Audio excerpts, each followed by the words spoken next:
And welcome back to another edition of the Change My Mind podcast. I won't change my mind because I don't have to, because I'm an American.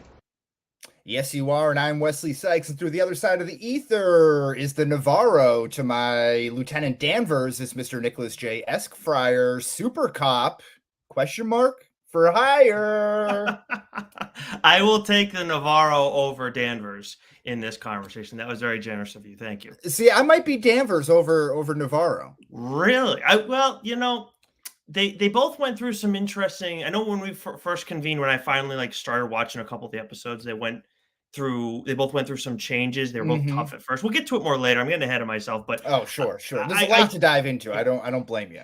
There is, yes, but they both went through some changes. I will give them that over the course of it. I will give Danvers that at least. I like Navarro quite a bit more though. Danvers, I like her because she is a tough cop who's just a real, town bicycle underneath it all. She just really gets around the whole town of Venice, and so much so that she expands her Tinder profile to neighboring cities. Yeah, she definitely gets after it. There's no question about that. I respect that. I respect that about her. This week, if you haven't already guessed, we're reviewing HBO's True Detective Night Country, starring Jodie Foster and Callie Reis.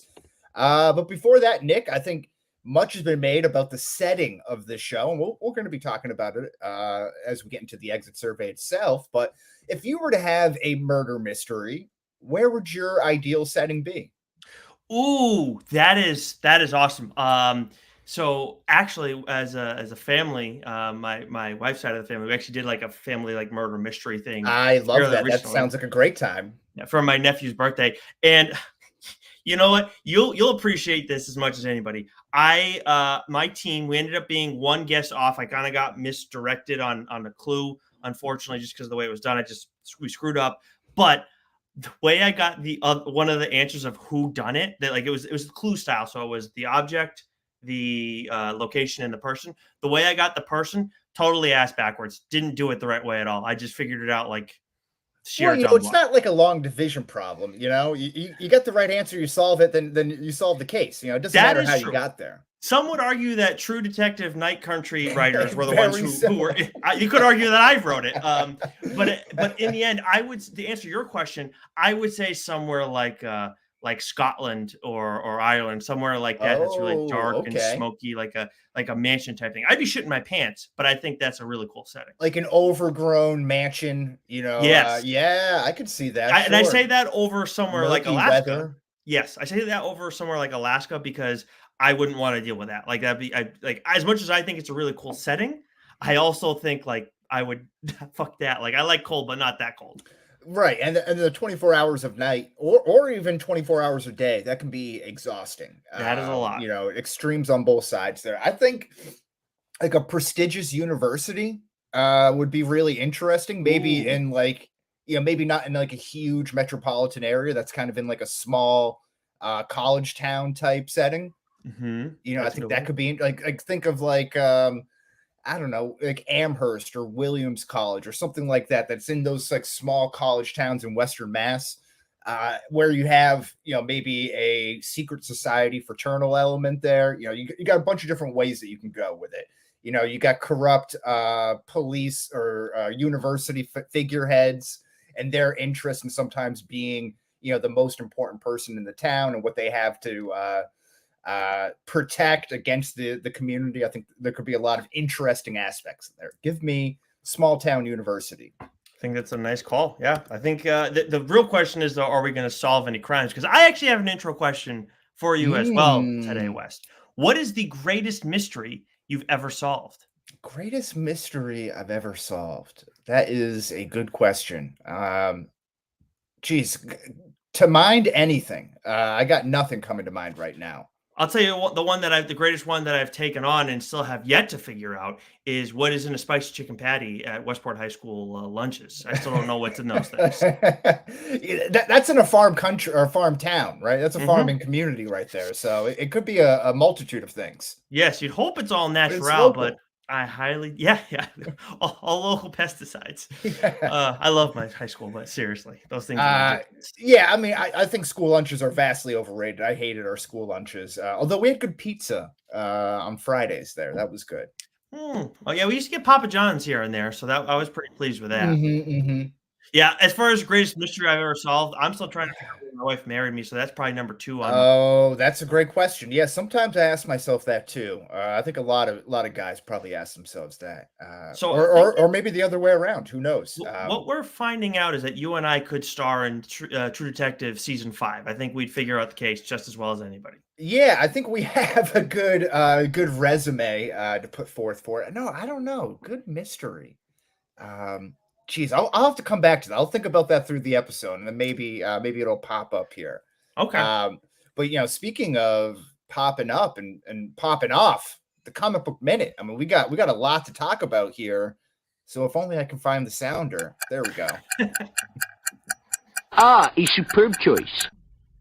Yeah, so from this week in comics, we got from Image, we got Spawn 350. So this is another massive issue of Spawn. I mean, every issue of Spawn that comes out is a record-breaking issue because each one of these I mean, obviously Spawn is creator owned by Todd McFarlane. It's the longest running creator owned series that there is. I did get Hmm. to look at that, and there's been this long asked question, who's going to sit on the throne of hell? That gets answered in this issue. And then also we get the final issue of Firepower, issue 30. This is a Robert Kirkman joint. So The Walking Dead, Invincible, among other things. I haven't Hmm. had a chance to look at this one yet. We don't get those review copies, but I've really been enjoying the series. This is actually one that I saw, was like, I don't think I'm going to give it a look. Then ended up picking the trade because I was seeing some buzz about it. And I absolutely like cranked through this thing. I've talked about it on TLDR since, so I'm very excited for this final issue.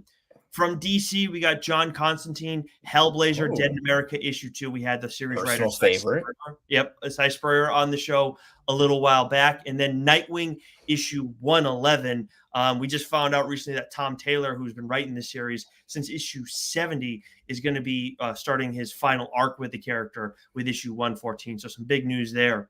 On TLDR, we'll be talking about that Nightwing news, some of these issues that I've talked about here, and more. We're just doing what's new this week, which usually means something else is going to be coming out later in the week. But again, I don't tell you guys until I have that in hand, and it is not there just yet. But what is in hand is that Scott Snyder Presents the Cloakroom issue 1 has been Hmm. fully funded over on Kickstarter. I know hashtag Dork talked about it the other day. Thank you on their show, and told you guys a little bit about my story if you didn't hear about it from me on Change My Mind or TLDR previously. But we are already fully funded.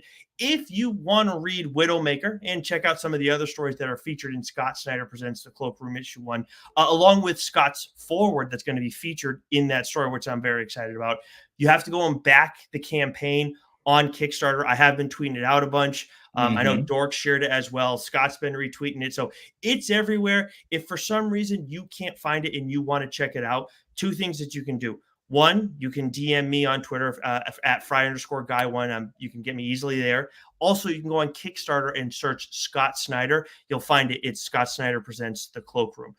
For those wondering Hmm. about the story, I know Wes has gotten a look at the art, and before you weigh in on it in any capacity, Wes just wanted to share the log line with the good Mm. people. A biker queen ascends to Empress as she finally removes the organization's long festering virus, her husband. Oh. So, Oh, okay. We'll get a little bit of the artwork that we can share here. ooh, look at Look at that. that. That's a real headshot. Moving right up top here. Look at you. Look at us. Look at that. This Yes. is pretty cool. Nice smoking gun, and we see. Well, you can't take that for granted these days. Well, it looks to be a woman's hand. Yes, that is true. Yes, and this is art by Nayara Rodriguez, who is in the class with me as well in Scott Snyder's class, and an artist herself, and she does, I mean, an outstanding job. So forgive me if you answered this question already, but how did you link up with the artist? So through I the haven't. class, or oh, okay. Yeah, it was through the class. I've been working on other stuff with her previously and just chatting, and this is the first thing that we are publishing together. Okay. This is why, obviously why I'm talking about it as much as I am. But yeah, we linked up. I really liked her style, and then this opportunity came up to go and write a story for this. And as I was doing that, I talked to Nye, and I was like, "Hey, listen, you want to do this story with me?" I sent her, I think just the general pitch. I don't think I sent her the script. No, she saw the script previously too, and she was like, "Yeah, I'm all in on this." So yeah, she's done an outstanding job. Yeah, this looks awesome. I really love this. And I want to know, how much input did you have on the artistic direction? Because this looks like this is pulling off some Rogue vibes, and we know how much you love Rogue here.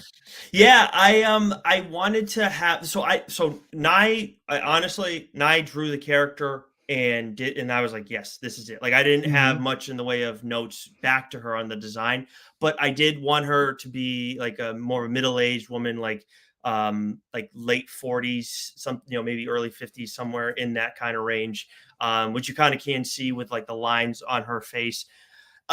Other than that, though, I mean, I gave her like Megan Fox was partially a reference for her as well. Like I wanted her to look a little. I could see that. Like, yeah. I could see that in there. Yeah, so I was. Those were the two like major notes I would say that I gave her. Then the bracelet thing that she has, that kind of got added in later. The cigarette, like what she did there, that was her decision. Like even with the pink smoke and how she did that.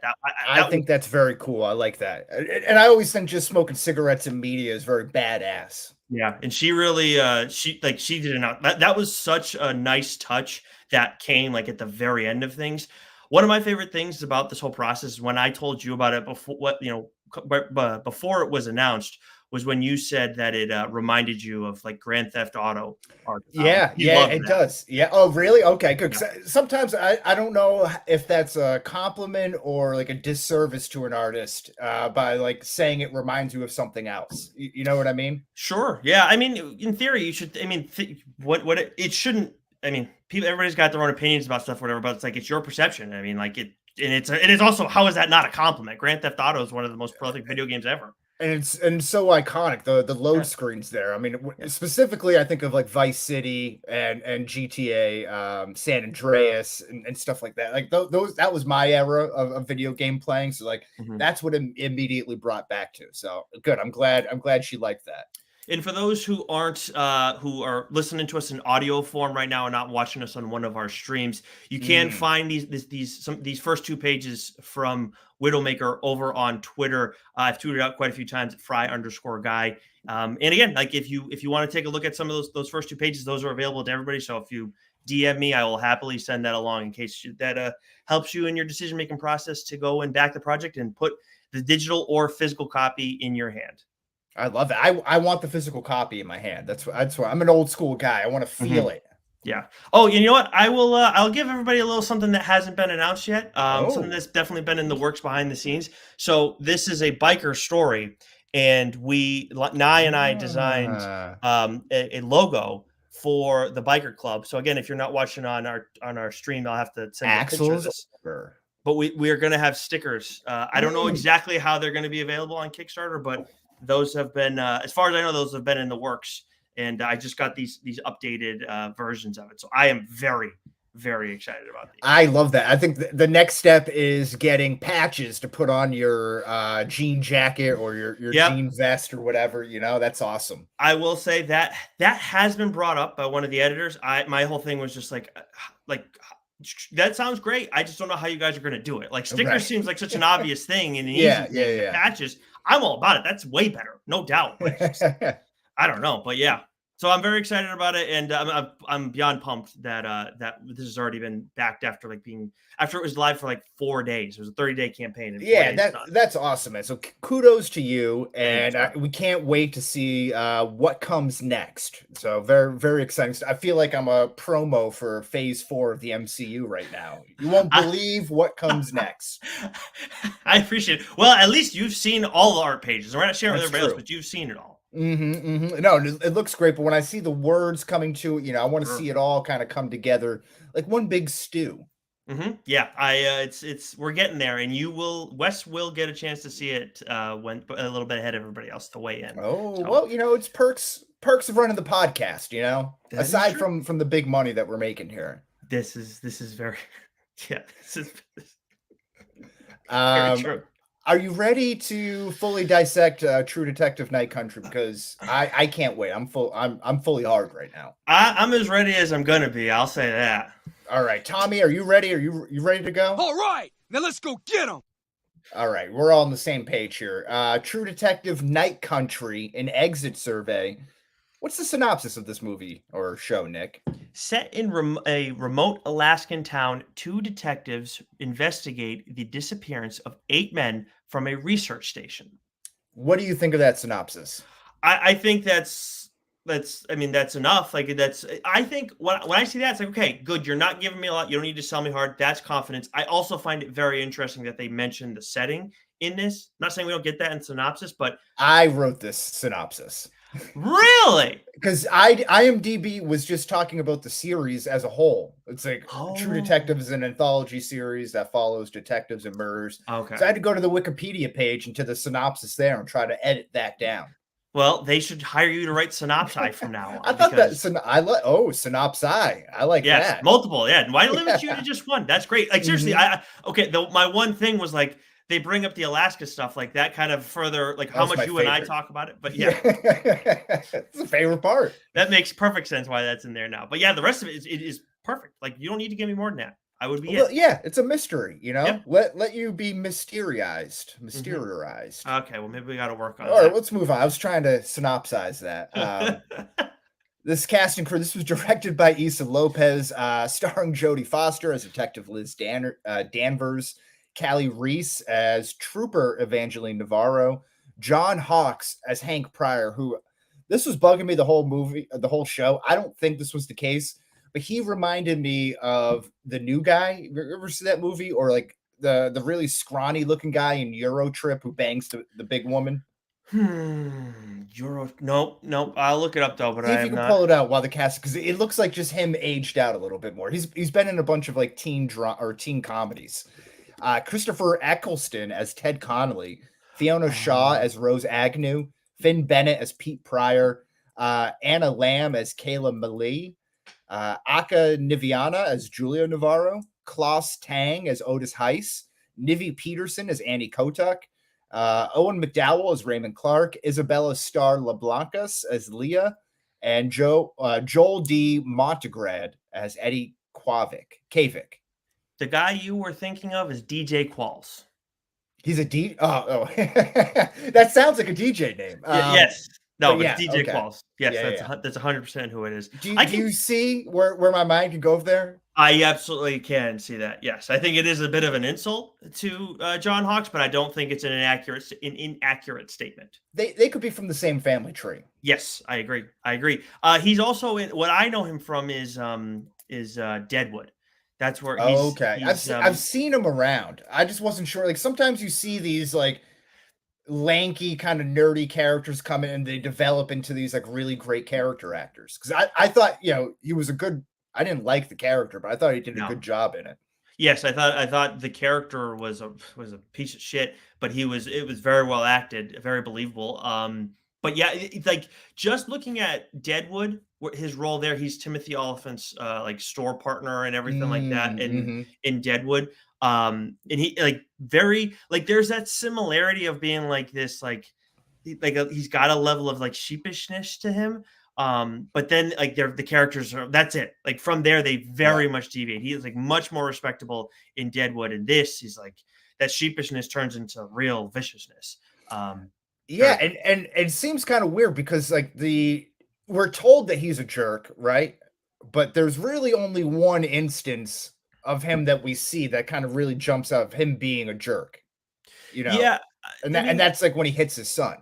Yeah, I mean I feel like there's a few things like the way he's like power hungry for the job, the way he's like siding with the mining company. You don't really see that. You get that in a reveal in a conversation, and that he feels even like kind of remorseful about in a way, Gotcha. That's okay. That's a fair way to put it. The other thing the other one I would say would be when they go out on that search party and then he just starts bringing in like the whole town. Sure. Yeah. Absolutely. Yeah. Yep. So, I forgot about that. he's clear. Like either way, he's clearly like, and that's what in the first 2 episodes. So that's a while back from when we watched it. But he's clearly like a loser. I mean, that's the biggest thing that I get from this character. Yeah, exactly. But they play up that sympathetic role, with him getting catfished, Yep. with the Russian mail order bride, and then there seems to be like a little bit of a turn at that point because he's like kind of relating to his son, and then it all builds to that moment in episode 5 there. But Yes. again, we're getting ahead of ourselves. We're excited to talk about it. Yes. Now the critics' reception, Rotten Tomatoes, is this the rating for season 4? Is this correct, or is it? I believe so. Yeah, Actually, I can double check it. You know what though? The second half makes sense. So this got a 93-63 split on Rotten Tomatoes with an average score of 6.9 out of 10 on IMDb. At first, it's like 93, like kind of stunned by the critics giving it that. But 93, 62. It's gone down in the like hours Gotcha. since I did this. Yeah. So 62 though from the audience makes sense. I mean, obviously you're not giving 62 to the first season of this or the third season. No questions asked. Right. Yeah, absolutely. And then the 6.9 out of 10 on IMDb. Okay, so now it's time for our score and tweet length reviews. Nick, do you want to lead us off here? Sure. So I gave this a 78 out of 100. I actually at one point had it at an 80, but Wes made a last minute addition, and then I realized, nope, this does not belong in the B conversation. I give this a comfortable C plus. Solid show. By no means a must watch though. True Detective Night Country. I keep wanting to call it Nightmare Country. Night Country's. It could be a nightmare. Yeah, it's the show's worst enemy was the info put out about it relative to season 1, along with that damn spiral, which is related to that still. Oh yeah, and the on the nose callback in episode 6 that they get there from Grant, right? Or Raymond Clark, I should say, not Grant. That was just a groaning moment. We'll talk about that a little bit later. I gave this a 70 out of 100. Great setting, but True Detective season 4 bites off more than it can chew. Loses focus of what the audience was introduced to. Seemed more interested in a character study, which kind of falls flat in my opinion than an actual detective story. And none of that is supported by the fact that, in my opinion, this was a very unlikable cast that you can't see past their things that they fall short, their shortcomings, to make them any sort of redeemable, to give them any sort of doubt in this, so that's kind of the long and short of it. Maybe a tweet thread review for that. Episode rundown. There's no titles to any of these episodes. It's just a 6-part series, part 1 through 6. We get 7.4 on IMDb for part 1, 7.2 out of 10. Part 3 is 6.7 out of 10. Part 4 is 6.5 out of 10. Part 5 bounces back with a 7.6 out of 10, and then the finale falls back down to that 6 area, 6.4 out of 10 to close out the season. Okay, yeah. I feel like that kind of skews generally that wave. I'm not sure if my highs were that high or my lows are that low, but that's the general wave of how I felt with this series. I was lower on part 2 than the scoring here, and then in you as well. I that was the real dip for me. Then 3 was better, and then I thought 4 was better, and then 5 was good. Yeah, that's kind of where I landed. Yeah, I hear that. Should this exit survey questions here? Should this have been part of the True Detective anthology series? So can you? I'm like conflicted on this because part of me says yes, part of me says no, but I feel like you're more definitive.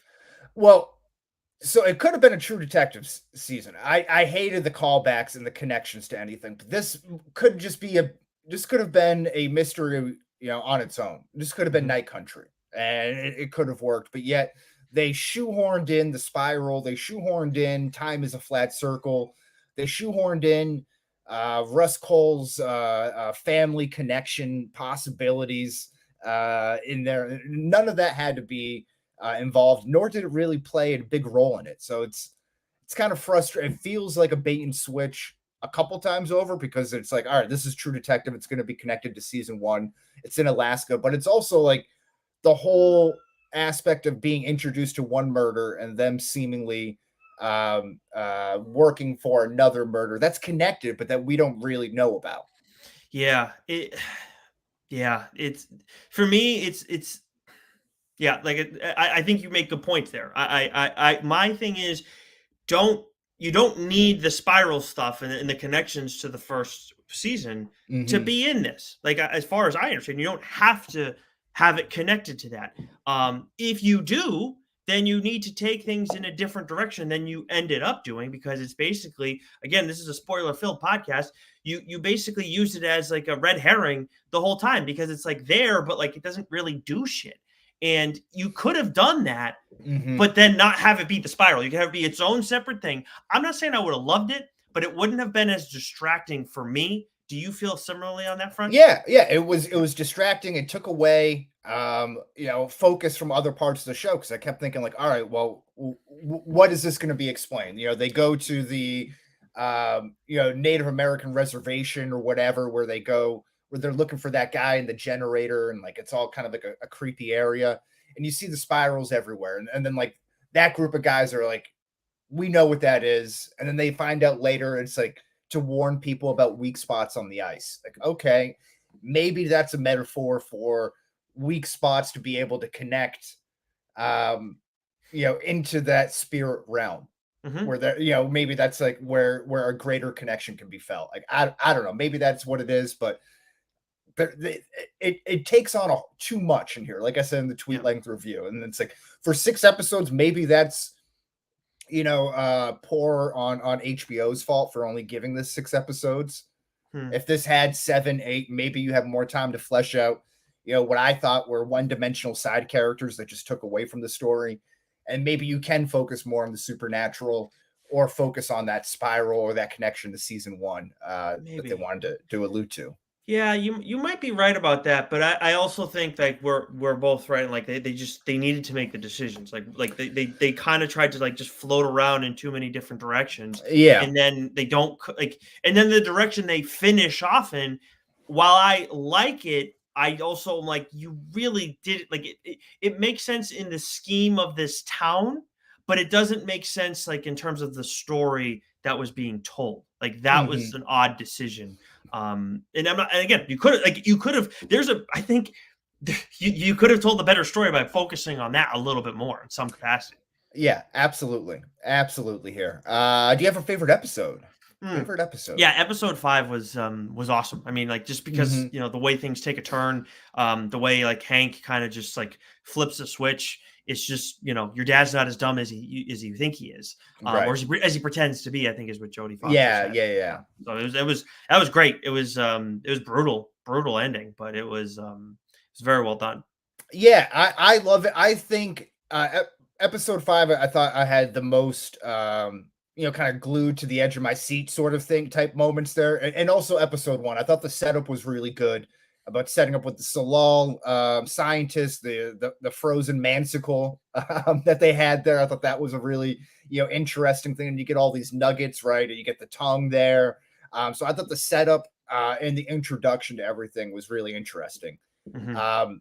Episode 5 is interesting because it builds up, like I said, that tension and that rising action. But I think part of that gets ruined with episode 6 because I keep thinking that this is like picking up immediately after, and there's not a lot of resolution to the events of the ending of episode 5, Mhm. and there's no like justice or we don't see Connolly again, we don't see McKittrick again.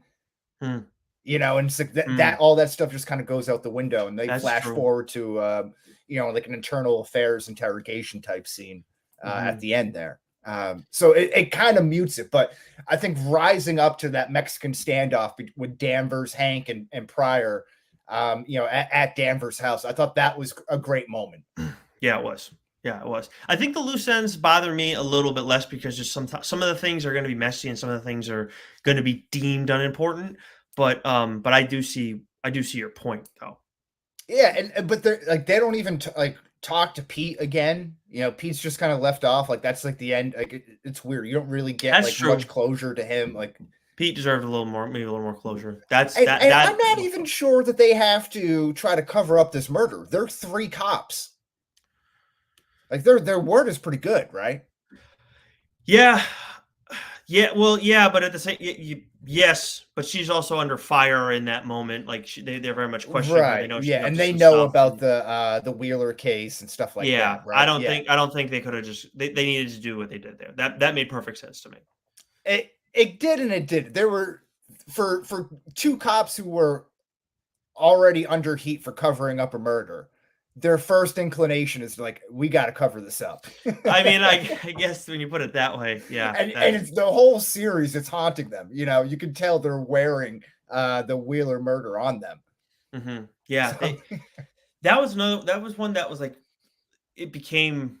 Well, I guess the mystery the whole time was just like who did it, like who was one that actually pulled the trigger. yeah, I thought and the that was Wheeler. dragged out too long. It was a little bit, yeah. It's like I mean, obviously, you know what happens. It's just a matter of who did it, like who's the one Right. that pulled the trigger. But And it is interesting because then it's like if it was Danvers who did it, then she's covering this case up for, you know, out of a selfish act. But if it's Navarro who does it, she's going along to, you know, help her friend out, you know. yeah, So from like a captain, lieutenant, from a leadership perspective, you know, that kind of changes things a little bit, right? yeah. Who was, in your opinion, the true detective of the series? This I didn't know how to answer this question because like this is I thought this was kind of funny more than anything. Like so you have a choice though here. Yeah, no, I think it's Pete Pryor. He does all the legwork. Danvers and Navarro don't do a whole lot of detecting. Huh. They spend so much time dealing with their familial, you know, family shit and like interpersonal relationships that I feel like it's always Pete Pryor who is pulling the tax records, who makes the connection to the Tuttle, church group. You know, he's the one who gets the veterinarian friend to say that they died before freezing. He My mind's figures blown out right the now. Wheeler case. Yeah, that's why I thought you were saying that, and of course, like that happens in episode 6 where we get the whole reveal, and here I'm thinking like that like that's why Wes is saying it because it's like he's like as much as the other case was solved, like he's the one like he cracked that case kind of all his own behind the scenes and like whatever. I thought it was like you were kind of kidding, but it's like when you break all that down, He's you're doing not all the wrong. legwork. He's kind of doing all the legwork here.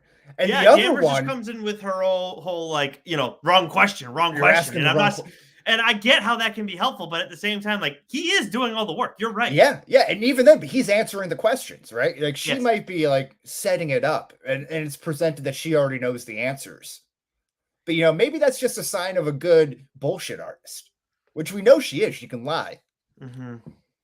Yeah, but this is like really interesting because when you talked about the character study stuff, I and how they went that direction versus it being like this is a great example of that being the case because I don't doubt like I understand what you're saying about like maybe she's a good bullshit artist, but I don't doubt that Danvers is like a good detective. I genuinely don't.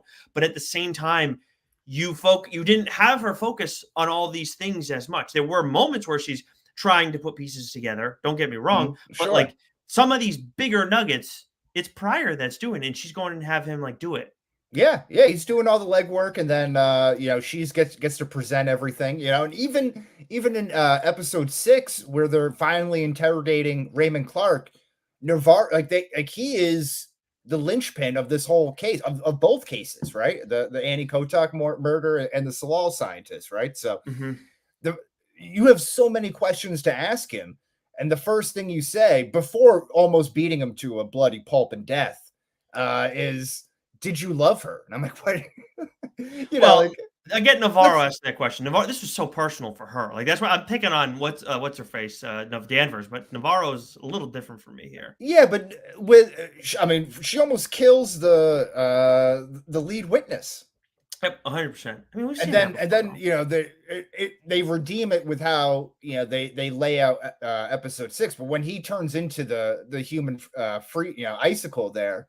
With you know, just letting him to go while Danvers takes a nap, you know, that was infuriating to me. But she ends up getting him to, you know, make some sort of which is a video, not a hostage video, but explaining everything, all of his wrongdoing there. Confession.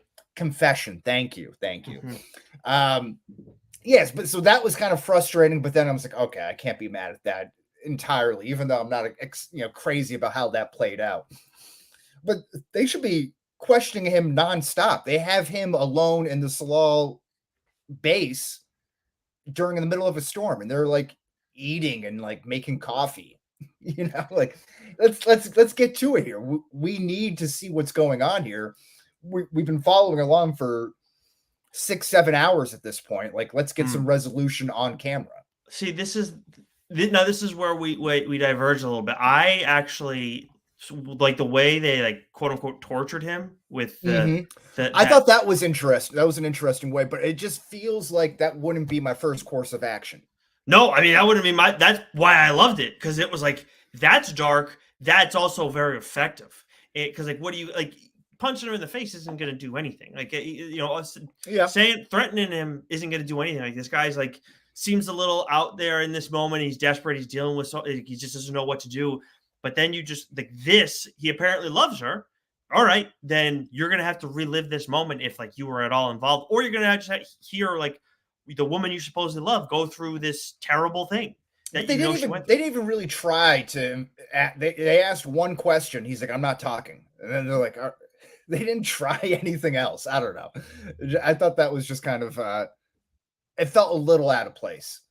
Some of Navarro's machismo was eye rolling throughout this season. Like in episode 5, after Julia dies, then she just goes and starts a fight, and just to get like the shit kicked out of her so she can feel something.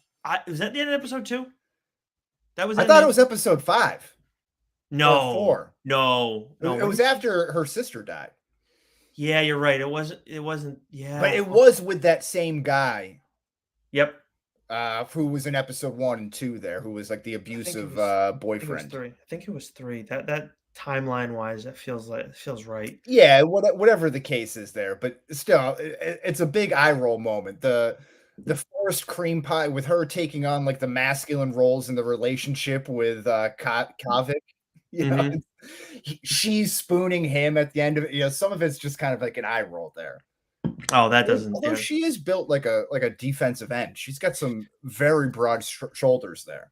That's the way some relationships are. I guess it's just he seems like a big fellow himself. Yeah, but he's like a big teddy bear. Yeah, he's a big teddy bear. He's a big teddy bear. He's a nice guy. He's very thoughtful. One of my he kind of like was not as involved as the show, like the later episodes, but early on, I really liked him a lot. He was probably. I thought he was interesting. I thought he did offer some balance to Navarro there. Yeah, for sure. The other one, this is kind of a joke for the true detective of the series. It's B and the other lady, the 3-fingered cleaning lady there, who found the star-shaped drill and the hidden floor hatch while they're cleaning. Like this, it's so weird to me that they didn't just spend, like they were so focused on the Annie Kotak murder that they neglected the actual crime scene, at least from what we're shown, right? And if they actually just scoured over that place, like they would have, you think they would have found that. Yeah, there's no question. There's like these holes that, again, like for detective work, they're going in the wrong direction. Yeah, wrong question. Yeah. There were certain things that like and this is part of, I've been like holding this in the back of my head because as you've broken some stuff down, I also want to like, I already said like I want to go back and watch season 1 because again, like there's just something that season was such an amazing season of television, but it's been so long. I kind of want to see it again because as I've said, the spiral stuff where it's like frustrating, I do think it would have been less frustrating if we didn't if they didn't tie it to season 1. I think if like you just go and make that like make it a diamond, like, and it's just like maybe we just don't make it a care. Swirl. I'm curious how I feel going back and watching that, and then on top of that, where we're talking about some of this detective stuff, I am curious about if that like has anything, if they do any of that as well, if there's that feeling, because I think that's another thing that I never thought of until this moment. Like in that season, we get a lot of Matthew McConaughey and some Woody Harrelson talking in the present, and then we get the flashbacks. You look at season 3, because again, I've skipped season 2. You look at season 3, we get Mahershala and who's the what's his name? Stephen Dorff. Stephen Dorff. Thank you. We get them talking as old dudes, and then we flash back to the past. We have flashbacks to this one case for Navarro and Danvers, but it's done much less like what I've seen, at least in the other 2 True Detective seasons I've seen. Well, and that's a good point. When you're talking about seasons 1 and 3 specifically, they span years, decades, even. And so maybe the real case is that Navarro and Danvers are the best True Detectives. They solved this in like a span of a week. How did we back into that? So maybe all of this is moot here. But that could be part of why, like, what's like the issue with the show too is just like the deviation from that. I think some of the things that can be told get told, and then some of the things, and then the things that need to be shown, we have the flashbacks for. Yeah, I got to go back and watch now. I agree. Yeah, this is going to make me go back here as well. So we talked about some of these things already, but were you satisfied with how the series tied up loose ends, or just left them hanging? This is the most important question in terms of my grading. Like, why like it's not at least a B-, I should say, because the ending again, like in this town, they did a good job of building a town like that. That all felt very real to me. Actually, the setting was the best part of this. Yes. So they did so because of that, and because of the little bit we get at the very beginning, the ending like makes sense. But at the same time, in the grand scheme of the story that's told and in the breadcrumbs that are laid, it's like I understand misdirection, but I mean, this is just like it's so far from it. So no, I don't think they do tie the stuff together very well. I mean, that's probably the second biggest problem outside of the spiral. Yeah, I think this was the biggest issue for me. And some places it felt too tight, like specifically with the cleaning service super crew saving the day and then getting that like explained to you perfectly. But we still don't know what happened with, Holden and Danvers' husband or partner or whoever it was. We assume it's a car accident, but was she involved? Was she drunk driving? We've known she's done that before in this season, or what, was she there? Was she away, or on the job somewhere else? Did she get the call while she was on the job and had to come on the scene and kind of wear 2 hats at once? I think all that's kind of interesting. But again, where that was like a perfect wrap up for the main Salal murder with the all the cleaning ladies, other places just get left undone. Like there's no real closure between Pete's story arc in connection with Navarro and Danvers. That just kind of gets left out. I mentioned the stuff with Connolly and McKittrick. That's not really there. Like I don't know. It's a small town, and there's been a dozen murders in a week. And it's like, and there's civil unrest. Between the locals and the miner and the coal mine or whatever that is. So I don't know. It feels like, again, this is what I mean when they bit off more they can chew. Everyone keeps saying she's awake, she's awake, she's awake. But it's ultimately everybody, a group of people who killed all the Salal scientists. So like there's some allusion to the supernatural. And if you watch, breakdown videos or YouTube videos kind of discussing it, they'll bring up this character called, I think it's Edna or Sedna, which is like an ancient Native American goddess of the afterlife, essentially. So when you get that phrase from Rose Agnew, who says like some people come back from the dead to just to tell you something, just to be with you, or to ignore you, or to take them with you, and that's kind of Sedna. And that was kind of like the underlying supernatural element of it all, but it never really gets pointed out, but it plays too much of a role for it to be ignored and not acknowledged at the same time. So it's like kind of in this like weird spot to me. Yeah, it is. The more you say it, the more I'm like, the more you break that down, the more I feel like, again, like this some of the supernatural stuff, like, it doesn't need to be fully removed. There's nothing wrong with like them believing in this thing that's not there, that does not exist, like, or that this girl has been resurrected, like any of these things. And the way that what's the guy's name at the end who was I'm Clark? blanking. Clark, yes. Like Yep. the way Clark is like talking about like Annie and everything, and the way he experiences that whole last bit of shit, where he like it totally can work. Like you could still like I'm because I'm running that through my head again. That can totally work and still have it be believed in supernatural. But there's just so much. Again, there's the tie back to the first season, and then there's this like the where it ends up. Yeah, I just. Yeah, there's a lot. There's a lot of loose ends there. So I think that's again where the biggest miss is for me. And like we said, I think this was a series that's filled with red herrings. Way too many red herrings for its own good. Where I'm just surprised, like, where I'm confused about is just like how I know it's easier like to be like us where we're removed from it, and if you're like right in it, you're seeing it and you're seeing all the moving pieces as they are, but maybe you can't see the flaws there. But I mean, that's also why you have like multiple writers, and that's why you have like editors and Yeah. whatnot. I'm just like kind of confused because again, this isn't the first time we've seen this where it's like this could be like good, like it's solid. Again, I find it solid. Like this could be good. Mm-hmm. But they just missed on some things that's just kind of surprising. Did you have a most rewatchable scene or moment?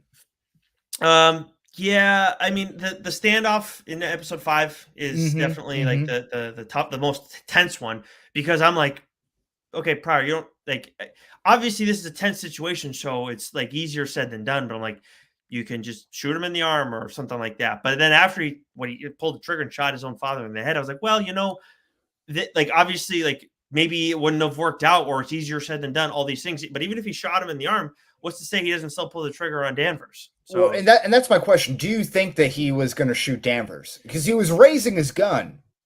Do you I think he I, was going to shoot her? I think he was. Yeah. Because It he's, was he said, and until that point, that was true that he's not a killer. He mhm. killed Otis, but Yep. up until that point, Yep. Once you got Otis, man, forget it. I don't know. I'm not sure if I would have killed. Maybe that's the sympathetic portion of his character that got shown to me that's kind of playing up right there. Mhm. Maybe too much, but I'm not sure if he would have killed her. I think he might have threatened her and pointed the gun at her. Oh, you mean if I don't Pryor know hadn't showed up or in that moment the way it was done? the way in the moment because he is raising the gun when Pryor shoots Hank. Yes. If Pryor hadn't showed up, then he might have not shot her. Like he might have shot her to wound her. But once he saw his son, forget it. Because he was so pissed about like what he'd taken from her. And now it's Yeah, like he's here with you. He just threw a fit on me, and now he's here with you and he's yeah. taking your side. No, he was he was seeing red at that point. There's no way in my mind he wasn't gonna once his son showed up. Yeah, yeah, that's The true. other I don't the other know. thing for me is the title sequence. Like I know it's like a weird thing and it's a thing, the only rewatched thing throughout the series, but I never Mhm. fast forwarded through Billie Eilish's song, and I love Oh, the sequence of it interesting. too. Yeah. I didn't mind that song. I was just I could take it or leave it. I didn't mind the intro. But some of the needle drop choices were interesting. I remember one episode, I don't know if this was 4 or 5, but it ends with like an emo cover version of Eagle Eye Cherry Save Tonight. And Mm, it's like some of this stuff it's like they're asking AI like give me an emo version of this song, and it's like I felt like every song was kind of like an emo dark version of that. they were I like the dark stuff, the dark Yeah, songs though. So yeah, I get this. Some scratching of them my felt itch. a little Yeah. corny. What I did love Some though, didn't work, that's for sure. speaking of Hank, I loved Hank's song, his Johnny Cash impersonation there, and then when it Yeah. fades out into the soundtrack of going out into the town, I thought that was very well done. Yeah, that was awesome. That was really good, actually.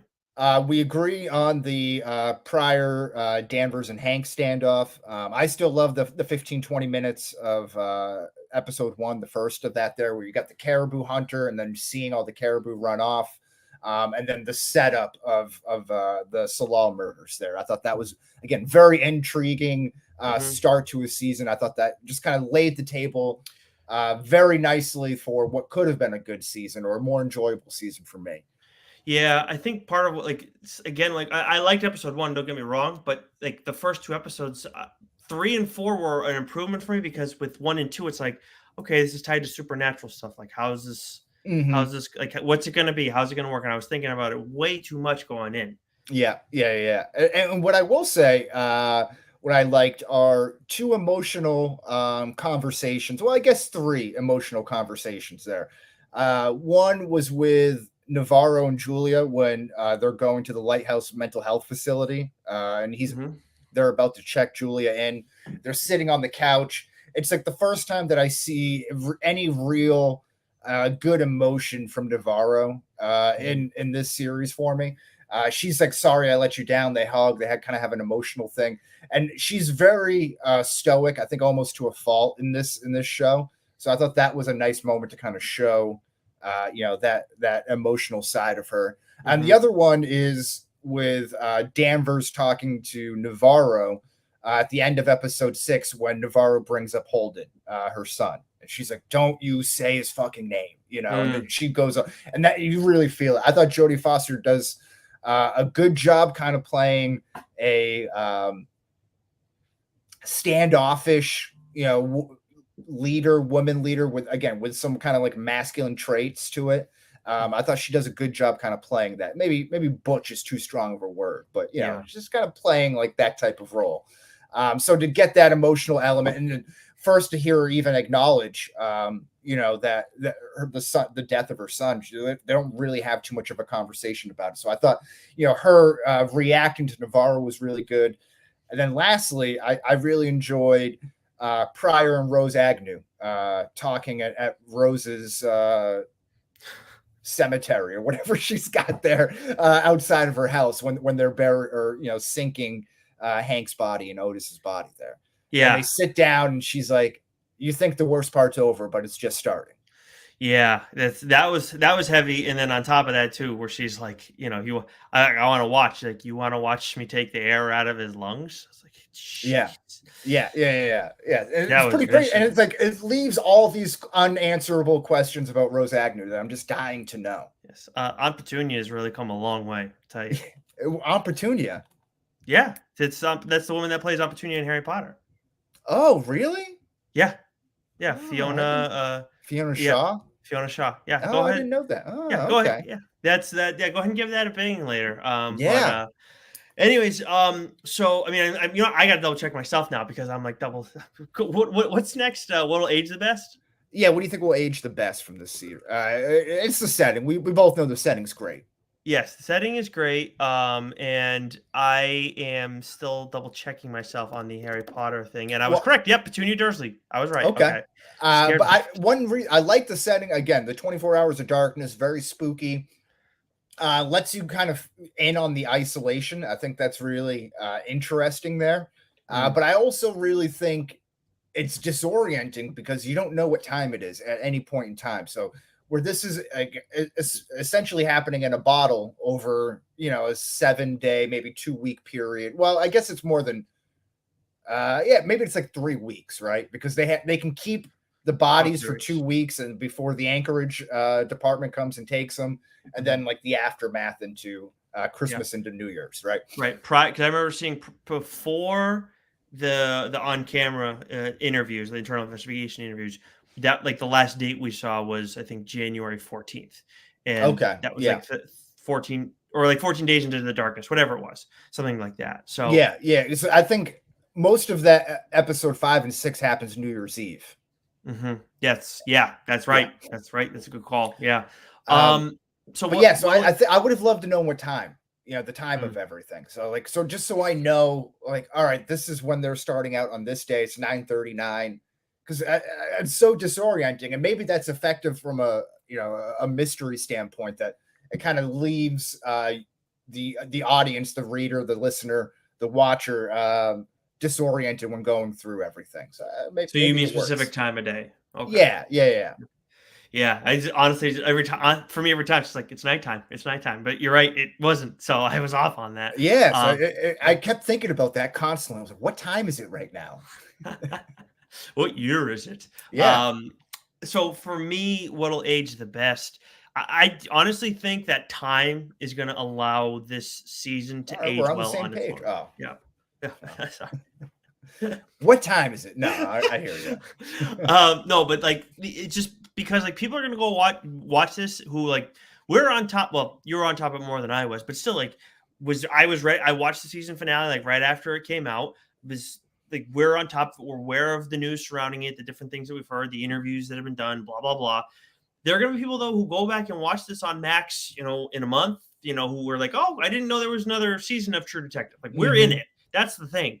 But I think there will be people who don't know about it and don't know that stuff that we know, and it may not bother them because, quite honestly, Wes, if they hadn't told me in like the press leading up to season 4 about the spiral stuff and the ties, like I honestly, it would have gone over my head. Even the moments that you're talking about that like Oh that yeah. get brought up, I would have just completely would have forgotten about it because I'm like, this is its own thing. I don't need to know stuff from beforehand. If I didn't, like, this is an instance where the less you know going in, you might have a higher grade, the better.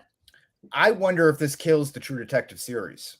I that is a fair Because point. the executive producer Nick Pizzolatto did not care for this season and made his opinions heard.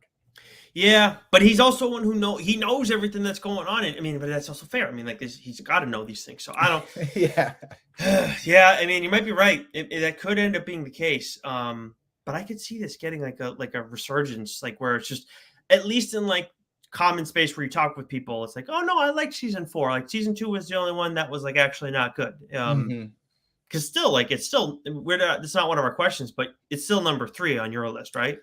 It's pretty close. I haven't Wow. watched. I feel very down on this season. I don't remember feeling that way with season 2. Just kind of more like disinterest rather than like upset. Hmm.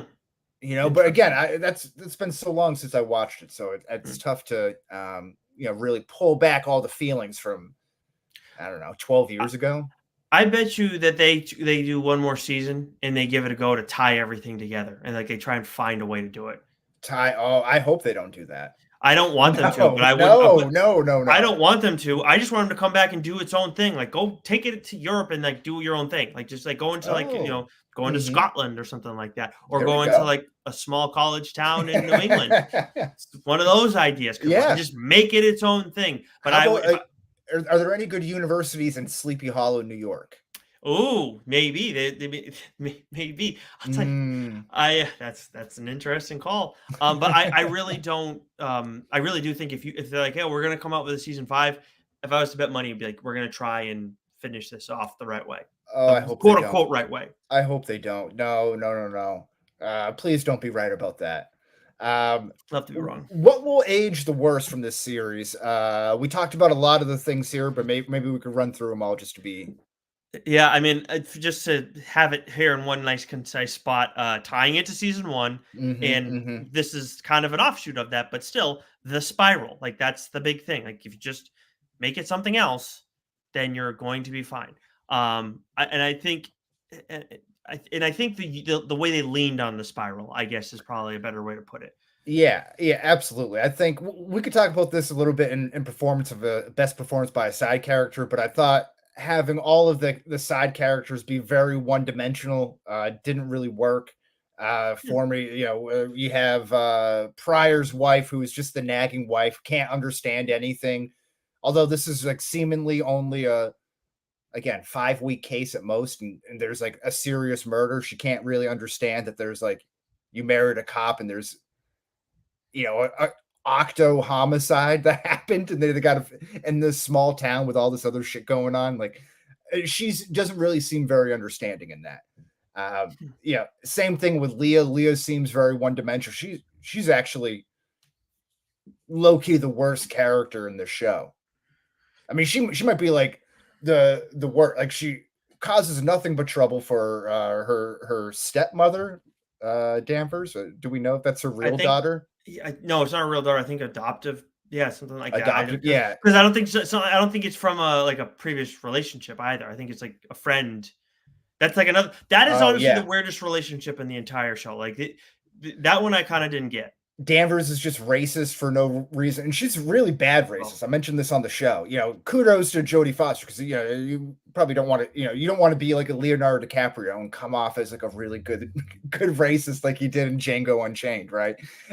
But the downside is just everything that she said that was like, oh, you believe in all your, mumbo jumbo spirit stuff, or wipe that paint off your face and all that. It's like nothing felt natural coming out of her when she said that stuff. So I thought their relationship wasn't very good. But like, Leah makes a sex tape with an underage girl. We don't really know how old she is. That's like right off the rip in episode 1. She's committing vandalism. She's inciting fights and riots outside of a mine, creating more trouble for her stepmother or whatever Danvers is. I don't know. She's just not very likable by me. No, she's not. I don't think she's a character anybody can get really emotionally invested in most ways. Just because, again, like I get like teen angst and anything like that, but it's just I don't know. I'm just like I don't get it. Like there's not many times I feel like confident saying that. Like I feel like I can find something there, but not with that character. You don't really feel the emotional uncoupling of Julia and Navarro, because like Julia just seems like such a burden on her. You just only seeing her have a mental breakdown or like going crazy, really. I think that like now as we're talking through it now, I'm starting to see like she's a teenager and she's like not able to. She doesn't know her identity because she doesn't have Navarro. I mean, because she's with Danvers, she doesn't know what her identity is, and all that. And like I'm seeing a through line, but at the same time, it's taken me a lot to get there. Like that was. I'm not saying that couldn't have worked, but the way they went about it, it didn't work. How about I thought this was kind of weird that they used Navarro's clear mental illness and suicidal tendencies as a potential superpower, as her ability to make a connection to the other side of the world that her mother and Julia were afraid of. And she embraces that, so that becomes like kind of how she solves this murder, and then like undoes the trauma with Danvers. I was confused by some of it, the mystical stuff, but at the same time, do you think she died? Navarro? Yeah. No. No. Because she walks off into the ice. And she saves her. Well, no, but at the very end, when they're talking about it, it said that she left the force, and Danvers is getting interviewed by the Eternal Affairs guy, and she said, "What happened to Danvers?" And they're like, "Oh, I don't know. Some people come to Alaska to escape," and then she said she walked off into the ice. Yeah, that was kind of how it was set up, and then they show her at the end of at the end of the show, like her Danvers lake house standing next to her, and I wasn't sure. Again, like these are kind of unreliable narrators. That's kind of another theme of this series. Rose Agnew, like some of the stuff that she says about Travis Cole doesn't line up with what happened in season 1. Maybe that's an error, or maybe that's to establish that she's an unreliable narrator. We know Navarro has tendencies of seeing things, so she's an unreliable narrator of what's real and what's not. So I wonder if that was just another instance of like, if she's really dead, but she's with her in spirit.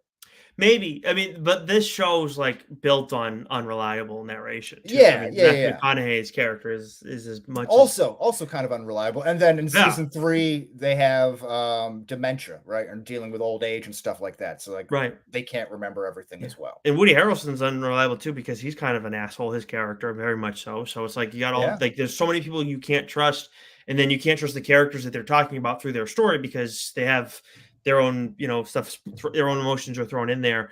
But at the same time, like to go back to the Navarro stuff specifically, I think that's just another example of like a thing that I didn't like from like a concept standpoint. I can see how that would make sense in the course of the story, but in the manner in which it's executed, it just goes into the broader statement that you've made a few times here. They tried to do too much instead of like doing like a few things really well.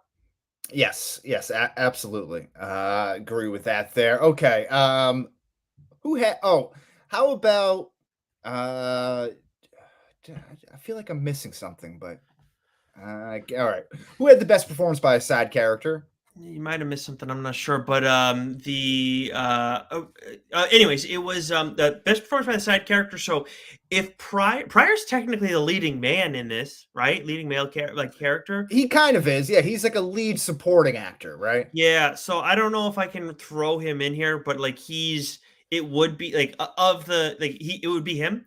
But if Mhm. of just the side like bit roles, for me it's Kavik. But again, like we lose him later on. But when he's there, I really enjoy his presence. He adds a little bit of humor to an otherwise depressing setting, right? So yeah, Yeah, I and agree with you genuine on like that. care too. I like it. Like he feels like a real genuine person. And before Peter gets corrupted and pulled into the murder cover-up world by Danvers and Navarro, he is really the only good-hearted person in this whole show Yeah, until that point, right? And even then, like I think he's built up such goodwill that you don't necessarily fault him for shooting his dad, even though that's a pretty horrific thing. it is a horrific thing, but like I felt bad. It's like, but like I get it. Like I get why he did it in Mhm. that moment. Like, yeah, that's a whole other thing. I loved Rose Agnew. We mentioned her a little bit, Yeah. but I'm just very intrigued by her. You know, and you get on Christmas when she talks to Navarro about her having this like high profile job at a university, and just kind of like was seemingly a high, maybe not a public figure, but a well respected figure in her field of work. And she just kind of leaves that all behind, and she's like killing wolves and just living in the harsh edges of the country, you know. Mm. And she's so used to killing. And that conversation with Pryor at the end, where she's explaining like every day is going to be, you know, the hardest part now. Mhm. Sounds like she's talking from experience. Mm. That's What's actually a going good on point. there? That's actually a She's really, cleaning her really gun on New Year's. She's in this like beautiful red dress, smoking dope and sipping champagne on Christmas. Like she's a very multifaceted, faceted woman. And I'm very intrigued by her. I think that's a great point, and I think that you're right. She is the best side character in this. Like the Kavik's a he like does a good job, Yeah. but at the same time, Rose is the most interesting one, and it feels like they like as you're talking about it more, it's like you could have utilized her a lot more. And like halfway through the season, I'm like, is she even alive? Is this just a figment of Navarro's imagination? Because no one else really talked with her. You get the call from Pete, you know, early on that says Rose found the bodies, and she Mm. kind of points them out, but like she doesn't really interact with many other people. Yeah, So yeah, I'm she thinking, like, does. is this bitch even real? They What's did going on here? they did some really cool shit with her. They could have done other cool shit with her too. I do think there is. I mean, I mentioned Pete Pryor as the true detective of the series. Mm. I think there is an interesting story about a young rookie cop um, being in Alaska that's being corrupted by possibly overworked by Lieutenant Danvers, and seeing him travel down the road of corruption and or getting pulled in by his father. I think that's like a really interesting concept there. That obviously they didn't go in that direction, but if you wanted to make him the lead character, I think he has the foundation to go to do that. The more we talk about it, like I thought Pryor was a really good character in general. But the more we talk about it, the more I see like an interesting angle to this whole thing where like he's a rookie cop and he's not in on all the like he's not boots on the ground in terms of like being out in the field and like looking at things at the case, but he's figuring everything else out behind the scenes and in different areas where maybe he could still go out and do some detective work in that regard. But it's just I see that, like, and it could be very interesting, absolutely. Yeah. So there's again, there's a lot of good elements of the show, but yeah, they got to pick a lane and go down it. Mm. Who lost the series though, Nick? Hank Pryor, I mean, jeez, that dude taking L's Tough, left and right. tough way to go. I still think there's a way that you can paint him as not so bad of a guy, but it's What do you it's mean tough. exactly? Oh, Well, uh, I don't think he's that bad. Like, so he hits his son for stealing. Yeah, they're grown men at that point. That's not that big of a deal, right? but it's presumed that this is something that's gone on throughout the course of his life, right? I think it's fair that it's presumed. But even then, I'm like, really? You're gonna like hit your son? Like, I don't care if he's like an At the adult. at the end of the day, It's kind of he's weirder. yeah, I guess so, but he's like, don't disobey me. These are things that I'm doing that he essentially took all that money, with the assumption that he used it to help raise his son, right? Assumingly a single dad. So I guess that's fair that at least some of it was. The rest of it was going to the chicken Russia or wherever she was from. The last bit of it, Those- right? Yeah, yeah, yeah, yeah, yeah, absolutely, that, yeah. that was rough. I mean, that's my thing. Like he's got I'm, that I'm going on. just saying, Look, I think an he's argument dealing. could be made for Hank being more sympathetic than what was put forth. He's going through shit. Like there's no question about it. Like Yeah. he's a depressing character. But like he still makes some terrible choices, and that's like what it comes down to. I honestly thought early on, like, oh, he's like just like that down on your luck guy, but he's not like a bad dude. He just has unfortunate stuff happen. Maybe not the brightest bulb, so some poor decision making. But it's like, no, we do find out that he's smarter, like Denver says, and it's just like he's just not a good person, and he's like dealing with some tough stuff because of that. Do you think he cut out the tongue? Annie That's a Kotek's tongue? That's a great question, and that's one of those things that didn't get answered. That was like a good not answering, but at the same time, it's like, well, no, that was good. That was well done. No, I don't think it was him. Yes, I wonder who is that then? Yeah, that is how they use the supernatural bit well. Like maybe there is something to that. Maybe there is something else weird going on. I think that was great. It's again, and that would kind of make that's why I felt before like I forgot about the tongue thing. Thank you. That is why like I don't mind that red herring in the general sense. It's the ties to season 1 that make it frustrating. But that's a good way to use it.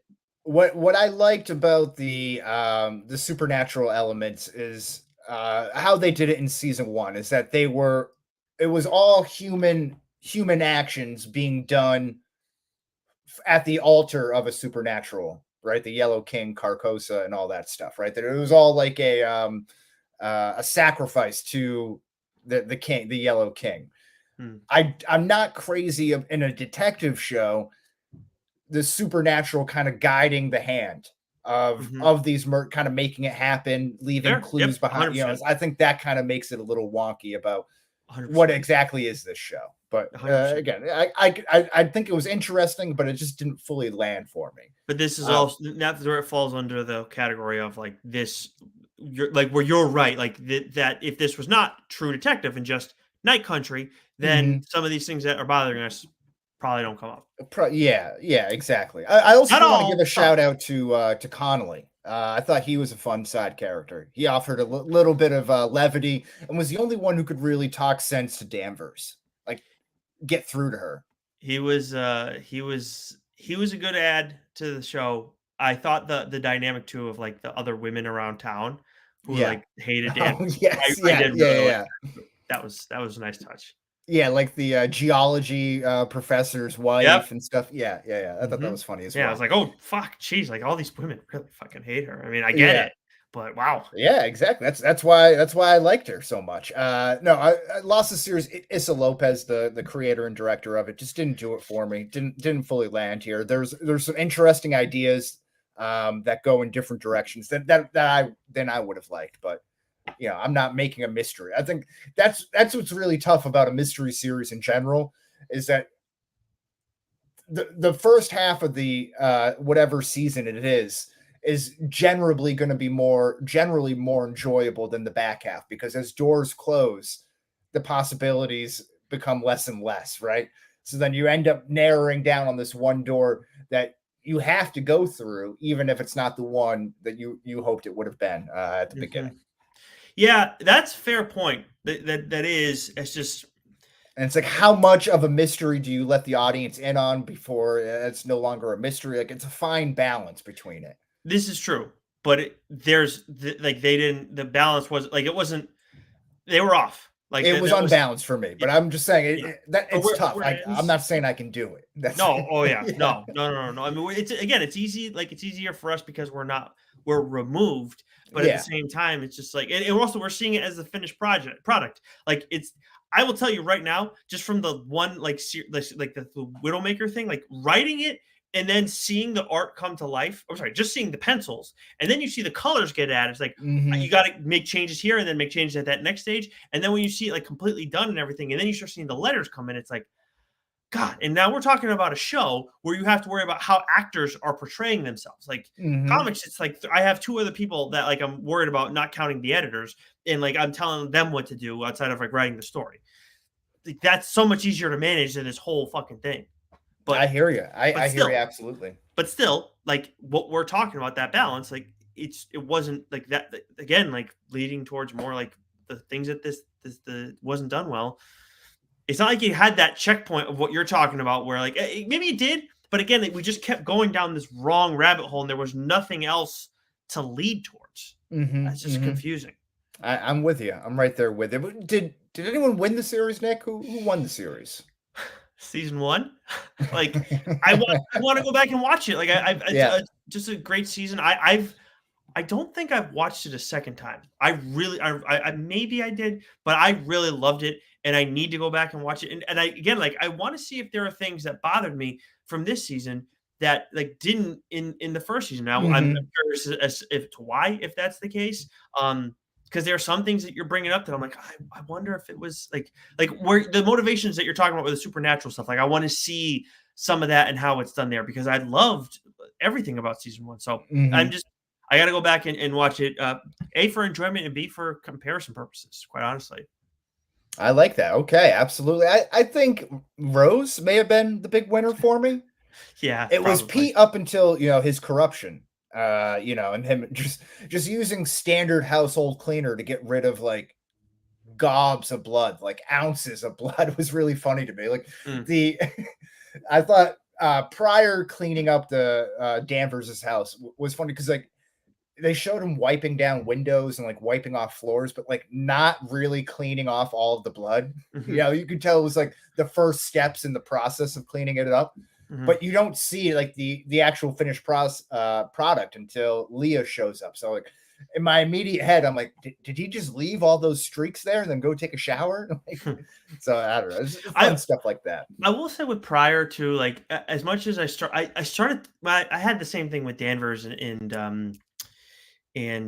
why am I Navarro. Like Hmm. I didn't like him a whole lot at first either. Like he was of like the four main characters, with Hank being like the fourth. He was like the one guy I was like, oh, okay, like he's like kind of the nice guy, doesn't really want to Hmm. push the envelope and whatever. And then the other three went in the other direction, and then Right. Hank went in the opposite. But like, yeah, I didn't love Pryor at first because at first I'm like, I hear what you're saying about like you have a job and you got to do these things, but at the same time, she's like singling this kid out the whole time. Danvers is, and like clearly putting a strain on his family. And it's like, dude, and then you apologize for the divorce later. It's like, no, you're a total jerk to this poor kid. You're Yeah. maybe you're trying to mentor him, but I don't know. Not everybody mentors in the same ways, but at the same time, that's I don't know who would want that kind of mentor. Right. Yeah. Very demanding, too demanding on that. Right. And Yeah. there's seemingly other people in that department that could have done anything there. Right. Yeah. Exactly, and I get if you don't trust everybody, but like that also wasn't established either. Are they fucking with? Do they I screw it wondered all? that. I've wondered. No, they didn't. But I mean, that we know. But I was Yeah. wondering that, and so was his wife. Like she was Yeah. like, Right.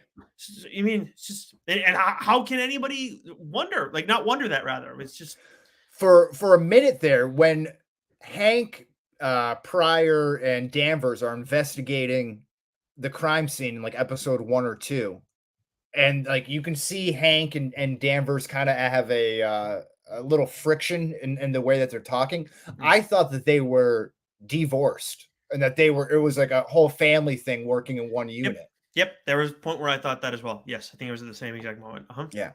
Hmm. Interesting there. But yeah, so I think it's Rose. I think she came away as the big winner for me. Yeah. She seemingly was like had all the answers Mm. too, Just much like Pete, like but everyone came to her for some sort of consultation or information or anything like that. So She's bury a definitely the body. she's definitely the big winner coming out of this podcast. That's for sure. Yeah, I think so. So Rose Agnew and her nice joints, roll up a joint for Rose Agnew there. Good for her. Tips on utilizing her in the next multiverse of madness. There we go. I like that. Keep that in mind there. She would be she could be a little bit of a cheat too, because she might have that supernatural ability there. So you can add a whole another element. She might. True Detective Night Country. Nick gave that a 78. I gave it a 70. That's a CMM aggregate score of 74. Good job. So go see it and then let us know if you thought we were completely off base or if you agree with us. I'm curious what people think. But now it's time to get your tickets because the train is leaving the station for the discharge depot. Choo-choo, bitches. So you went to the city that never sleeps, the bright lights of New York City. Yes, yeah, we went as a little Valentine's thing with one of my wife's bridesmaids and her husband. We had a really nice time. To drive down there is obviously very long, but we had a great time getting there, thankfully, because I had the Friday off. But so apparently my mom said I have been on the Empire State Building before, but I don't recall.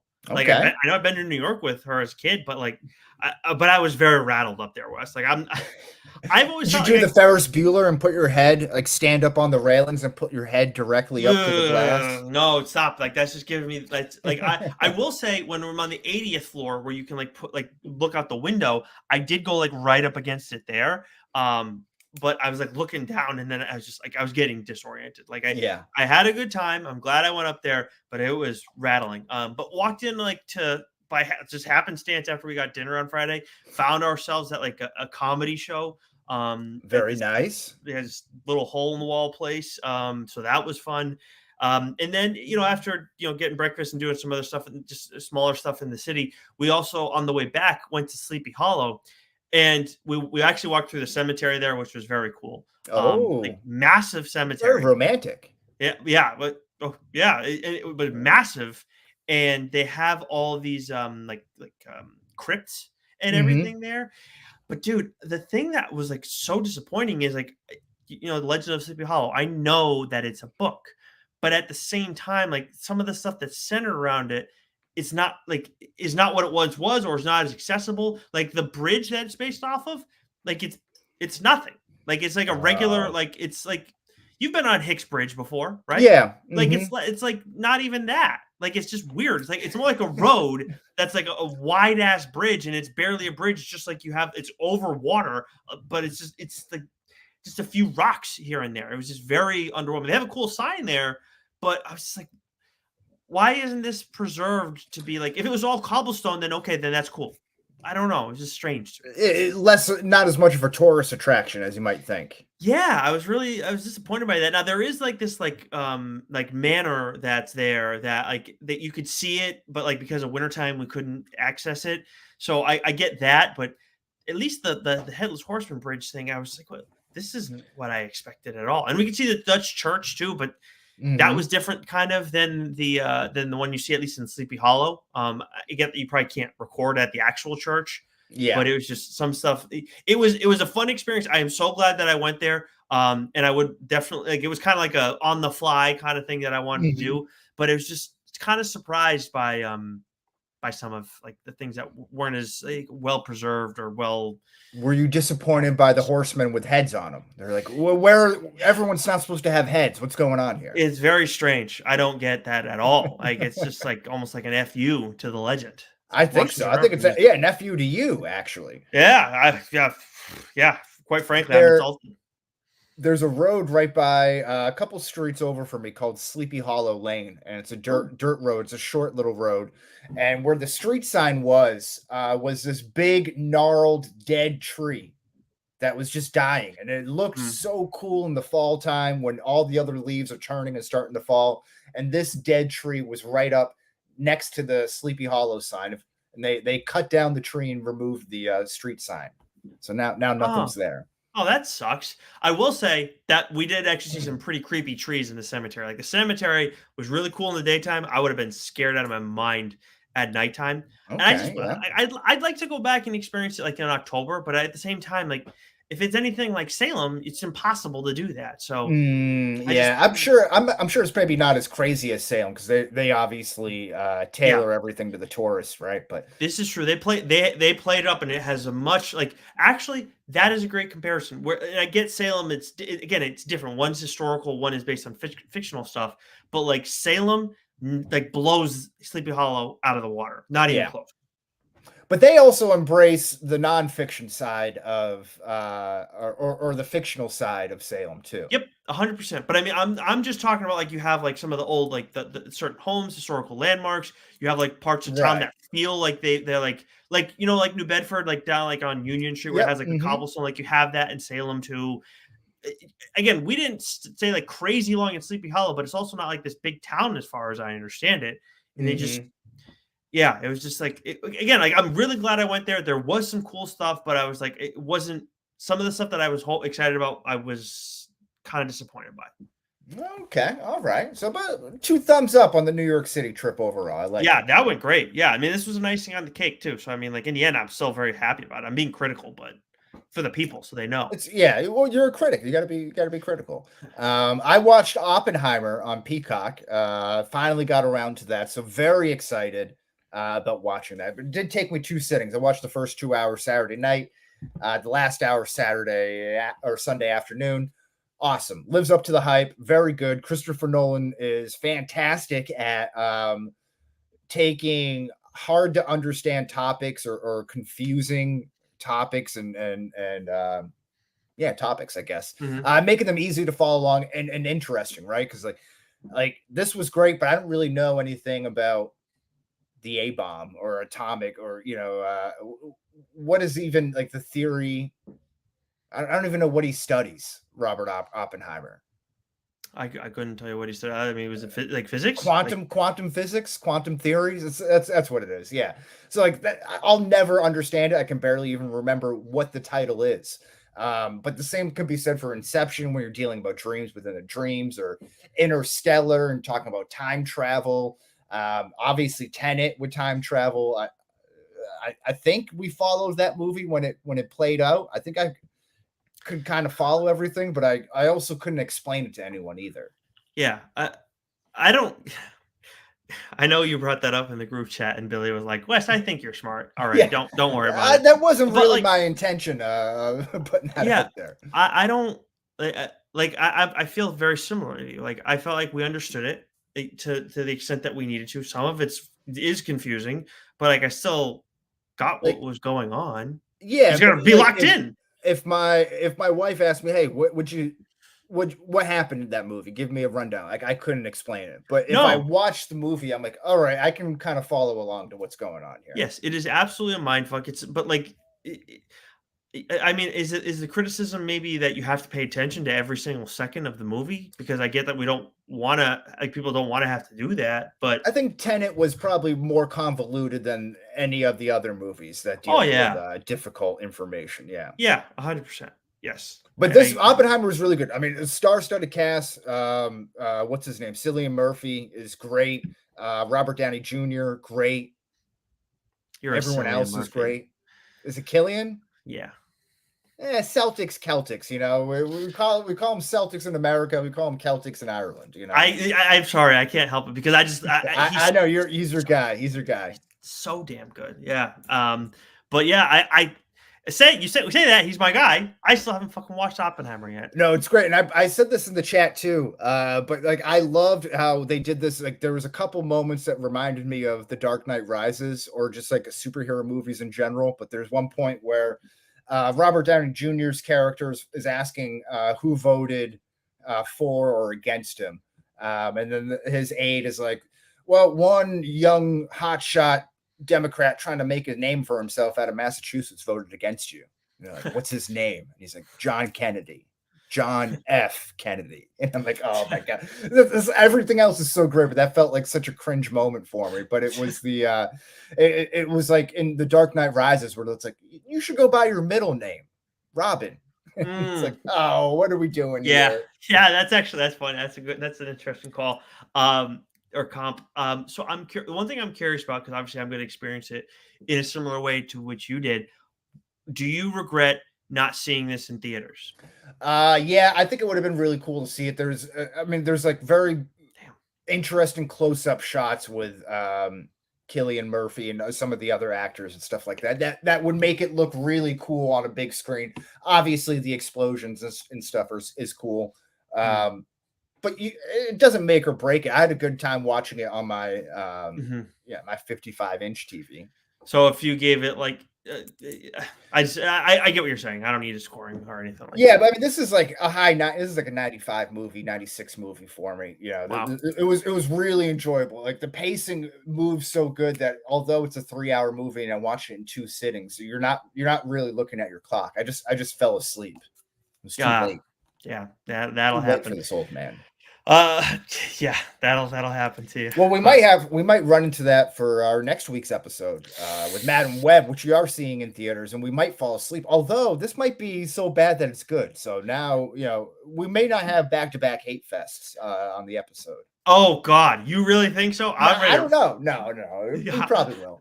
I'll be stunned if I'll be stunned. Like, I mean, there's not many times where I look at a trailer and I think like it is a thing that we're going to see, and I'm like, this will absolutely suck.